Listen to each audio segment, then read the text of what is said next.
Film की शुरुआत में हम एला नाम की एक छोटी बच्ची को देखते हैं। उसे लगता है कि उसके कमरे में कोई है। तभी एक आदमी उससे अजीब बातें करता है और अचानक उसका गला दबा देता है। तभी एला नींद से जागती है, लेकिन जागते ही वही भयानक आदमी उसे गला पकड़ हवा में उठा लेता है और गुस्से में उसके पिता का कोई रहस्य बताने की कोशिश करता है। तभी थियो अपने बुरे सपने से जाग जाता है। दरअसल उसे अक्सर भयानक सपने आते हैं, इसके लिए वो दवाइयाँ भी लेता है। थियो अपनी पत्नी सुसैना और बेटी एला के साथ रहता है। उसकी वाइफ काफी यंग है, जबकि वो थोड़ा बूढ़ा हो चुका है, यानी उनकी उम्र में काफी अंतर है, जिसकी वजह से थियो अक्सर असुरक्षित महसूस करता है और उसे बुरे सपने आते हैं। हमें पता चलता है कि थियो एक मशहूर बैंक कर्मचारी था जो अब रिटायर हो चुका है, जबकि उसकी पत्नी सुसैना एक जानी मानी एक्ट्रेस है। थियो सुनैना से कहता है कि वह कल उसके स्टूडियो में जरूर आएगा। वे दोनों अपनी बेटी एला से बहुत प्यार करते हैं और उसकी हर शरारत पर मुस्कुराते हैं। उनकी छोटी सी दुनिया एला के हंसी और मासूमियत से भरी हुई है। अगले दिन थियो सुसैना से मिलने उसके स्टूडियो जाता है, लेकिन रिसेप्शन पर एक आदमी उसे रोक देता है। थियो बताता है कि वह उसका हस्बैंड है, फिर भी उसे अंदर नहीं जाने दिया जाता। काम खत्म होने के बाद सुसैना थियो को बाहर देखकर हैरान होती है। थियो बताता है कि वह आदमी उसे पहचान गया था, फिर भी उसे अंदर नहीं आने दिया। सुसैना उदासी से कहती है कि काश वह उसे नहीं पहचानता। इस बात से पता चलता है कि थियो को लोग पसंद नहीं करते, जिसकी असली वजह कहानी में आगे चलकर सामने आएगी। खैर, इसके बाद थियो और सुसैना ने शहर से दूर किसी शांत जगह पर कुछ वक्त बिताने का फैसला किया, ताकि वे एक दूसरे के साथ समय बिता सके। सुसैना को लंदन के एक शूट से पहले 2 हफ्ते की छुट्टी मिली थी, इसलिए उन्होंने ऑनलाइन एक घर बुक कर लिया। अगले दिन तीनों गाड़ी में उस घर की ओर रवाना होते हैं। मासूम एला अपने पिता से पूछती है, पापा आप बूढ़े हो ना, तो आप हम दोनों से पहले मरोगे। थियो प्यार से उसे समझाता है कि किसकी मौत कब आएगी ये किसी को नहीं पता, यही जिंदगी का नियम है। आखिरकार वे उस घर तक पहुंच जाते हैं। ये घर एक पहाड़ी की चोटी पर बना होता है, जो नीचे गांव से काफी दूर एकदम एकांत में स्थित है। उन्हें यह जगह पहली नजर में ही बहुत खूबसूरत लगती है। ऐसा पहली बार होता है कि ऑनलाइन देखी हुई कोई चीज असलियत में उससे भी ज्यादा अच्छी लगे। घर भी अंदर से काफी नया और बड़ा होता है। हालांकि एक चीज उन्हें थोड़ी परेशान करती है, यहाँ नेटवर्क की काफी दिक्कत है। सिग्नल कभी आता है तो कभी चला जाता है। छोटी एला को ये घर बहुत पसंद आता है और वह यहाँ खूब मस्ती करती है। रात को एला खेलते खेलते दीवार पर अपने हाथों से कुत्ते की परछाई बना रही होती है। तभी उसे एक आदमी की परछाई दिखती है, जिससे वह डर जाती है। वह तुरंत अपने पिता को यह बात बताती है, लेकिन थियो उसे सोने के लिए कहता है। फिर थियो सुसैना से घर के मालिक स्टेटलर से संपर्क करने के लिए कहता है, क्योंकि घर का थर्मोस्टेट टूट गया है और अंदर बहुत ठंड लग रही है। हैरानी की बात यह है कि थियो और सुसैना में से किसी ने भी स्टेटलर से कभी बात नहीं की थी और न ही उनके पास उसका नंबर था, क्योंकि उनसे सिर्फ ईमेल के जरिए ही संपर्क हुआ था। दरअसल जिस लिंक के जरिए उन्हें ये घर मिला, सुसैना सोचती है कि थियो ने वो लिंक भेजा, जबकि थियो सोचता है कि सुसैना ने।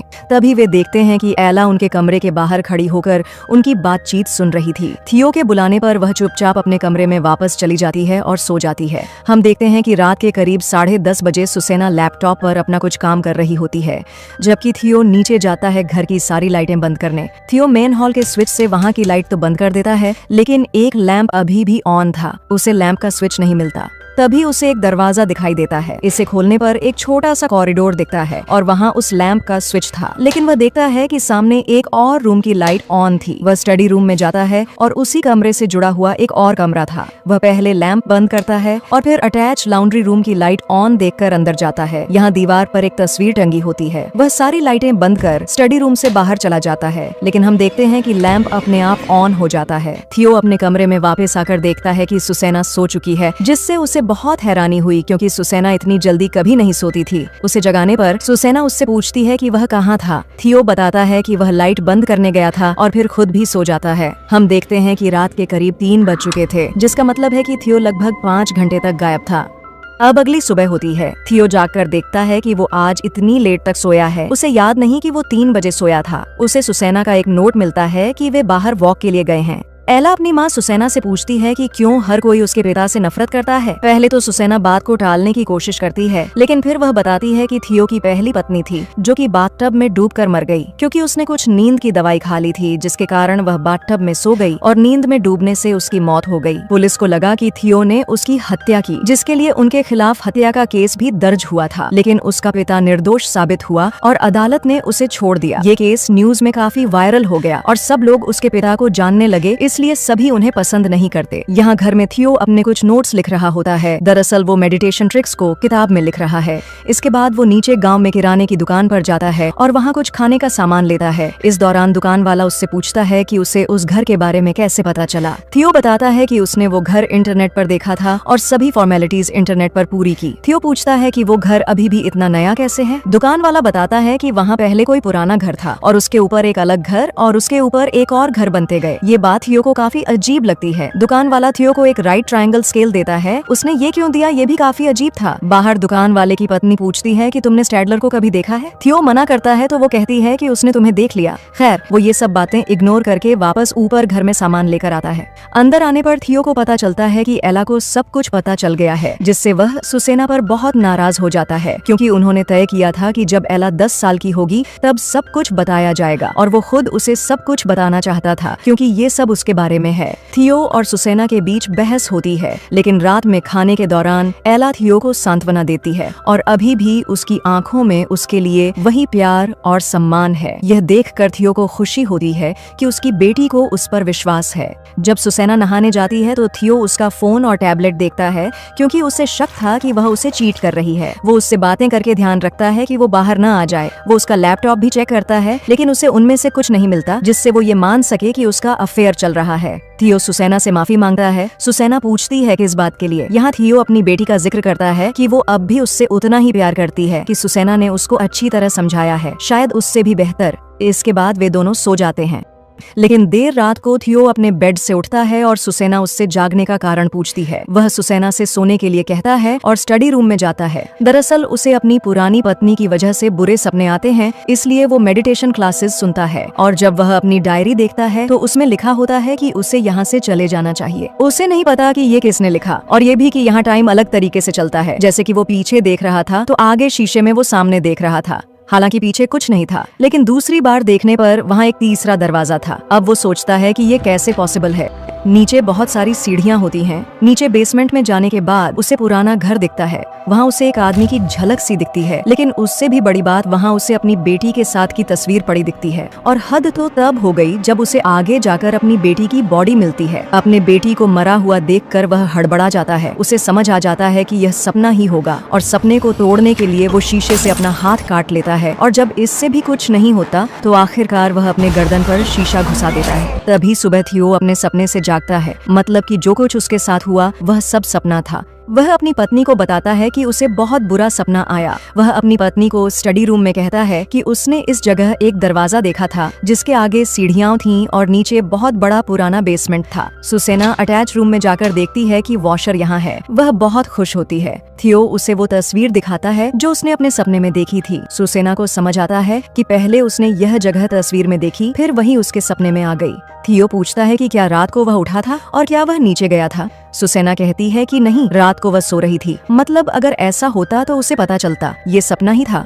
थियो पूछता है कि क्या तुम्हें इस घर में रहना अच्छा लग रहा है। सुसेना कहती है कि नहीं, और यही हाल थियो का भी होता है। वे दोनों यहाँ से जाने का फैसला करते हैं। सुसेना एला को बताती है कि वे किसी होटल में जाएंगे जहाँ बहुत मजा आएगा। घर छोड़ने से पहले वो एला के साथ खेलती है और वे खूब मस्ती करते हैं। ये देखकर थियो को काफी अच्छा महसूस होता है। वह सुसेना को मैसेज करता है कि वे क्यूट लग रहे हैं, लेकिन इसी दौरान उसे पता चलता है कि सुसेना के पास 2 फोन थे, यानी उसका शक सही था कि वह उसे चीट कर रही है। थियो अपनी डायरी में देखता है, उसमें लिखा हुआ है कि उसे घर छोड़ देना चाहिए। हैरानी की बात यह है कि उसने पहले ही यह सपने में कैसे देखा। वह गुस्से में सुसेना को काफी कुछ सुना देता है। सुसेना अपनी गलती मानकर बताती है कि उसका मैक्स के साथ अफेयर था। थियो को लगता है कि मैक्स ने ही उसकी डायरी में वह सब लिखा था, लेकिन सुसेना साफ बताती है कि मैक्स यहाँ नहीं बल्कि न्यूयॉर्क में है। खैर, गुस्से में वह उसे एक दिन के लिए घर से बाहर नीचे गांव में अकेले रहने को कहता है। सुसेना गाड़ी लेकर नीचे चली जाती है और रोने लगती है क्योंकि उसे अपने की पर बहुत पछतावा होता है।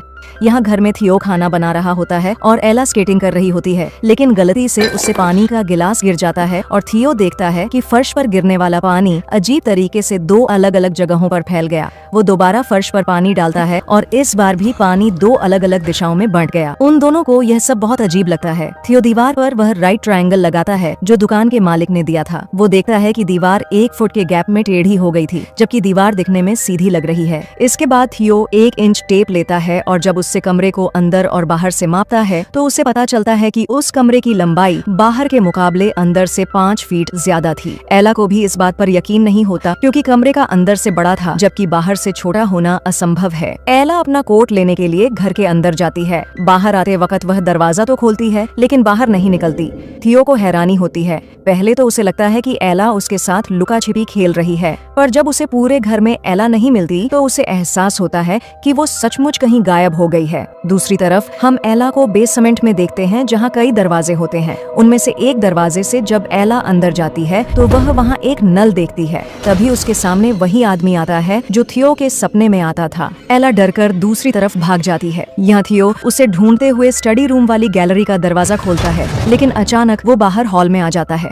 इसके बाद वो दोबारा उसी दरवाजे को खोलता है, लेकिन इस बार वो बीच में कुर्सी लगाता है ताकि वो बंद न हो। लेकिन तभी वो देखता है कि वो गैलरी बहुत लंबी हो गई जिसमें कई दरवाजे थे। अब वो स्टडी रूम में जाता है और इस बार दराज के बीच वही सपने वाला दरवाजा मौजूद था। अंदर वो उसी बेसमेंट में पहुंच जाता है जहां एला फंसी हुई है। वह एला की चीखें सुन सकता था, लेकिन वहाँ कई दरवाजे होते हैं। आखिरकार एक दरवाजा तोड़कर वह बाहर निकल जाता है। अजीब बात ये भी है कि ये कुर्सी यहाँ कैसे आ गई। खैर, उसे अपनी बेटी एला मिल जाती है। थियो फैसला करता है कि अब वह हर पल अपनी बेटी के साथ ही रहेगा। एला को यहाँ पर अच्छा नहीं लगता। थियो अपनी बेटी को दिलासा देता है कि वे यहाँ से जल्दी ही चलेंगे। इसके बाद वो सुसैना को फोन करता है ताकि वह कार लेकर वापस आ जाए और वे इस घर को छोड़ सकें, लेकिन उसका फोन बंद होता है। जिसके बाद थियो उसी किराने की दुकान के मालिक को फोन करता है ताकि वो उनके लिए टैक्सी भिजवा सके, लेकिन वो कहता है कि यहाँ कोई टैक्सी सर्विस नहीं है। जब थियो इन अजीब घटनाओं के बाद उससे इस घर के बारे में पूछता है तो वो बताता है कि यहाँ पहले एक पुराना घर था और उससे पहले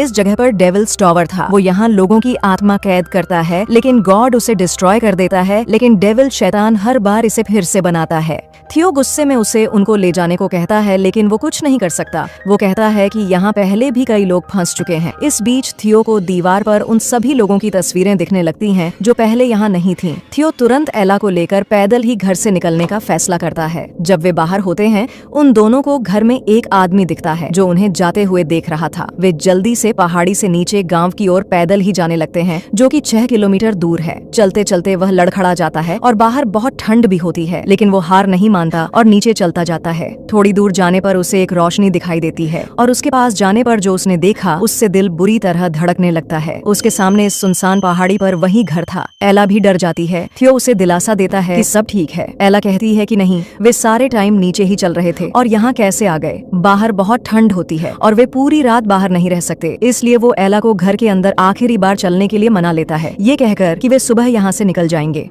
हम देखते हैं कि वो अपनी बेटी को प्रोटेक्ट करने के लिए पूरी रात उसके साथ ही होता है। तभी उस पर एक फ्लैश पड़ती है जैसे उनका फोटो क्लिक हुआ हो। आधी रात उसे बाथरूम में पानी की आवाज आती है। वहाँ जाने पर अचानक दरवाजा बंद और खोलने पर फिर उसी अंधेरे बेसमेंट में था। वहाँ उसे एक बाथटब दिखता है। तभी अचानक एक औरत उस पर हमला करती है। शायद वो उसकी पुरानी पत्नी होगी जो बाथटब में मर गई थी। थियो बचकर सीढ़ियों से ऊपर जाता है और एक दरवाजा खोलने पर अटैच लॉन्ड्री रूम में पहुंच जाता है। इंटरेस्टिंगली वो दरवाजा नहीं, अब अलमारी थी। थियो को वहां अपनी बेटी के साथ की तस्वीर दिखती है और जब वो स्टडी रूम में आता है तो वह ठीक उसी समय में पहुंचता है जब वो डायरी लिख रहा था और जिसके बाद वो उस किराने की दुकान पर गया था। उसके जाने के बाद वो वही लाइन अपनी डायरी में लिखता है कि उसे यहाँ से चले जाना चाहिए। मतलब उसकी डायरी में ये लाइन लिखने वाला भविष्य का थियो ही था। इसके बाद वो हॉल में जाता है तो उस समय में पहुंच जाता है जब वे पहली बार घर में आए थे। ये सारे दृश्य उसको पागल कर रहे थे। वो ऊपर अपनी बेटी के पास जाना चाहता है, लेकिन पुराना समय उसके आगे बार बार आ रहा था। काफी कोशिशों के बाद वो सीढ़ियों को पार कर लेता है, लेकिन एला कमरे में नहीं होती।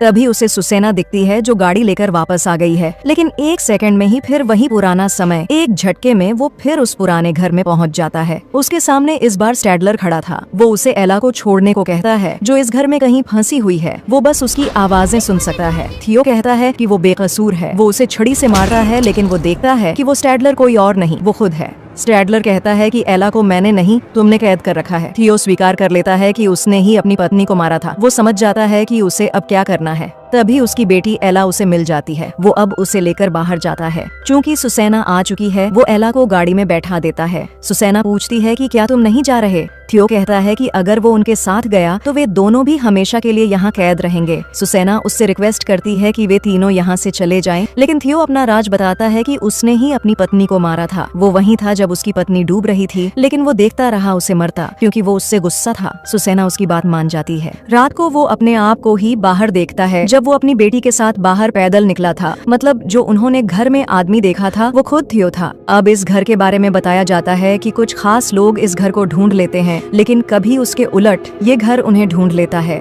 हम देखते हैं कि ये घर ऑनलाइन करेंटली अनअवेलेबल था, लेकिन अब अवेलेबल हो गया है, यानी ये घर अपने अगले शिकार के लिए तैयार है। इसी के साथ मूवी का एंड होता है। ठीक है, कहानी सुनी, अच्छी लगी तो लाइक करो, और ऐसी और कहानियां चाहिए तो सब्सक्राइब कर लो। अब ये 2 वीडियो देखो बस। धन्यवाद।